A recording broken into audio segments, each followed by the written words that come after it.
দুপুরে আমার বড়বাবু লাঞ্চ করতে এসে আমাকে বলল, চলো দুজনে আজ বাহির থেকেই লাঞ্চ করে আসি। যেই বলা সেই কাজ, বলা মাত্র আমিও রেডি হয়ে বেরিয়ে পড়লাম তার সাথে। তো আমরা আজ গিয়েছিলাম বরিশালের গৌর নদীর নামকরা রেস্তোরাঁ তিন বেলা রেস্তোরাঁতে। গিয়ে দেখি রেস্তোরাঁ মোটামুটি পুরোটাই ফাঁকা।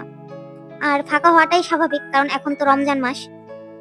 এছাড়া অন্য দিনগুলোতে এখানে প্রচুর পরিমাণে ভিড় থাকে। যাই হোক, অবশেষে আমাদের সামনে আইটেমগুলো দিয়ে দিল। তো আমরা অর্ডার করেছিলাম ফ্রাইড রাইস, চাইনিজ সবজি এবং চিকেন। আমার ওয়াইফ পরিবেশনে ব্যস্ত আর আমি ভিডিও করাই। তবে যাই বলি না কেন, খাবারের এর মান ছিল এক কথা অসাধারণ। আর এখানে ঘরোয়া রান্নাগুলো ভীষণ ভালো। এরকম আরো নিত্য নতুন ভিডিও পেতে আমাদের চ্যানেলটি সাবস্ক্রাইব করে আমাদের পাশে থাকুন।